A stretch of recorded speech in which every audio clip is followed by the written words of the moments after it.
नागदा में एक अनोखा मामला सामने आया है, जहां 6 वर्ष के एक बच्चे ने अपनी माता पार्षद की ओर से एसडीएम को आवेदन सौंपा है। यह आवेदन नाली निर्माण की मांग को लेकर है, जो नगर पालिका परिषद वार्ड नंबर 14 की अजा बस्ती में नाली निर्माण के लिए है। इस आवेदन को राणा जय प्रताप सिंह राणावत नाम के 6 वर्ष के बच्चे ने अपने पिता भूपेंद्र सिंह राणावत के साथ एसडीएम को सौंपा है। पार्षद प्रतिनिधि भूपेंद्र राणावत ने बताया कि उन्होंने कई बार जनसुनवाई में निवेदन किया है, लेकिन अभी तक कोई कार्रवाई नहीं हुई है। नगर पालिका में नाली निर्माण के लिए 7 लाख रुपए का बजट रखा गया है, लेकिन नगर पालिका अध्यक्ष प्रतिनिधि ओपी गहलोत की जिद के कारण वार्डवासी परेशान है।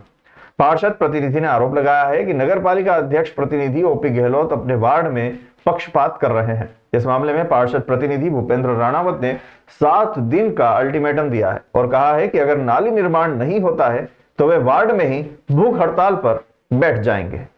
मैं भी मानता हूँ वाकई ये बात 100% सही है। विकास विकास विकास और विकास इतना कराया कि मेरे वार्ड में तो विकास पागल हो गया। ये स्पीड ब्रेकर, ये परसों स्पीड ब्रेकर बनाया नागदा नगर पालिका के सीएमओ साहब ने खड़े होके, और स्पीड ब्रेकर भी कब बनाया खड़े होके कि जब वार्ड की मेरे आशीर्वाद दाताओं ने सीएम हेल्पलाइन, कम से कम 25 लोगों ने सीएम हेल्पलाइन की, और पिछले 8 महीनों से इन स्पीड ब्रेकर की मांग कर रहे हैं कि आप हाईवर का स्पीड, नाइट में यहाँ लोग बहुत रफ्तार से गाड़ियाँ निकाल से लोग जाते हैं और कई बार दुर्घटना इस चौराहे पर हो चुकी है। देखिए, किसी ने कहा है कि बाल गोपाल भगवान का स्वरूप होता है, बच्चे स्वरूप का रूप होता है। मेरा बेटा 5 वर्ष का है। मैंने नगर पालिका संबंधित आज ये लेटर लेके इसको भेजा। मैंने, हो सकता है अधिकारी हमारी ना सुने, पर इसको देख के उनको ये लगे कि एक सच्चाई की लड़ाई, सत्य की लड़ाई एक मासूम बेटा भी लड़ रहा है।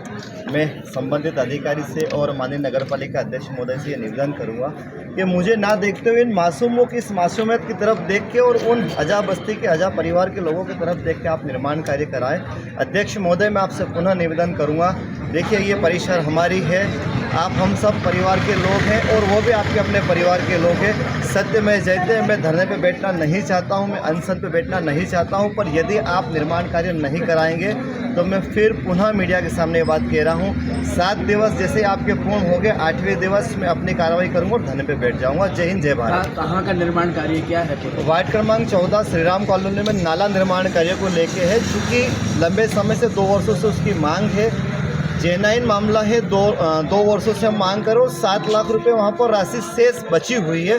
अब उसमें एक टर्निंग पॉइंट माननीय सीएमओ साहब और अध्यक्ष महोदय कह रहे हैं कि इस भूमि स्वामी हमें दान पत्र दे।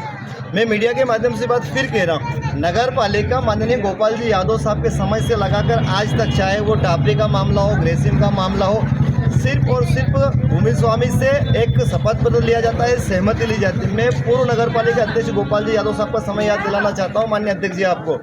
क्या टापरियों में हमने निर्माण कार्य किया तो राजस्व रिकॉर्ड की जमीन थी? क्या आपने भूमि पत्र दान लिया था? यदि आपने वहां नहीं लिया, यदि आपने वार्ड क्रमांक 14 श्रीराम कॉलोनी में नरेंद्र विश्वकर्मा से दान पत्र नहीं लिया, तो उन गरीब हरिजन मेरे भाइयों के लिए आप दान पत्र की मांग क्यों कर रहे? क्या आपकी मंशा काम करने की नहीं है? यदि आपकी मंशा काम करने की थी तो उन्होंने 500 रुपये के शपथ पत्र पे ऑलरेडी आपको परमिशन दे दी है। किसने दे दी है? मनोहर जी गुजर साहब ने, जो कि उनके जो भूमि स्वामी हैं मनोहर जी गुजर साहब, और वहाँ के जितने भी निवासी है उन सबके पास भी रजिस्ट्री है उस जमीन की, 20 बाई 40, 15 बाई 40, 30 बाई 40, सारे लोगों के पास। ऐसा नहीं है कि कोई अवैध मामला है। फिर भी आप कह रहे हो कि परमिशन चाहिए, तो मनोहर जी गुजर साहब ने 500 रुपये के शपथ पत्र पे आपको परमिशन दी है।